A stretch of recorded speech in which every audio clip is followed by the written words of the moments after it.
Kita ke sorotan lainnya, meski sudah ada permintaan maaf, gelombang protes terhadap anggota DPR Arteria Dahlan masih terjadi. Di Subang, Jawa Barat, aksi demo mengecam Arteria Dahlan berujung ricuh.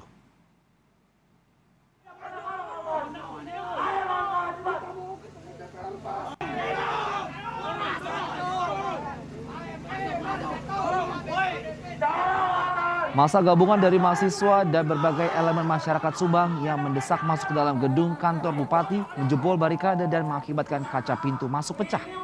Dalam aksi ini, pendemo mendesak agar Arteria ditangkap dan diadili meskipun telah meminta maaf. Pengunjuk rasa mengatakan meski telah ada permintaan maaf kepada publik, hal itu dianggap belum cukup. Karena ucapan Arteria Dahlan mengecam kesatuan dan persatuan bangsa. Mereka juga meminta politisi PDI Perjuangan ini dipecat dari anggota dewan.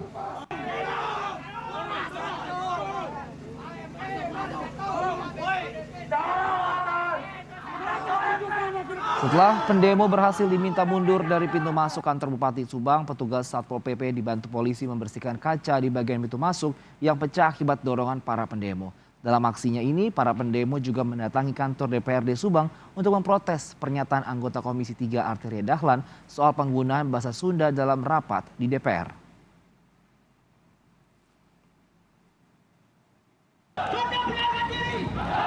Sementara itu, unjuk rasa juga dilakukan di depan DPRD Karawang, Jawa Barat, menentang pernyataan Arteria Dahlan. Tidak hanya diikuti oleh komunitas warga Sunda, aksi juga dilakukan oleh sejumlah persatuan sopir angkot Karawang, ojek pangkalan Karawang, dan sejumlah komunitas lainnya. Mereka menuntut Arteria Dahlan dipecat sebagai anggota DPR RI. Massa melakukan orasi mengecam pernyataan Arteria Dahlan tentang penggunaan bahasa Sunda. Lihat dari gesturnya, permintaan maaf seorang Arteria Dahlan itu tidak ikhlas karena merasa ada tuntutan, karena ada desakan.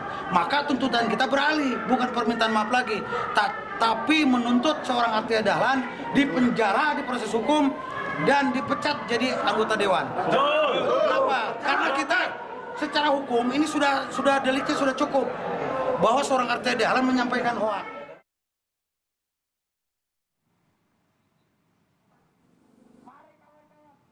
Sementara itu, menanggapi laporan Majelis Adat Sunda terhadap anggota DPR Arteria Dahlan ke Polda Jawa Barat, saat ini Polda Jabar masih melakukan klarifikasi lantaran kasusnya terjadi bukan di wilayah hukum Jawa Barat, melainkan di Jakarta.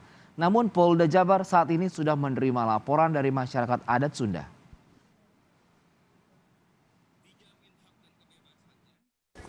Ini kan masih perlu kita lakukan klarifikasi. Ya, seperti kita tahu bahwa kejadiannya memang di Jakarta. Dan juga terkait dengan materinya juga masih perlu dilakukan pendalaman. Sementara itu, Wakil Ketua Mahkamah Kehormatan Dewan DPR RI Habibur Rahman menyebut pembinaan terhadap Arteria terkait ucapannya yang menyinggung masyarakat Jawa Barat telah diserahkan kepada partai, yakni fraksi PDI Perjuangan. MKD telah meminta Arteria melakukan permintaan maaf terkait hal itu.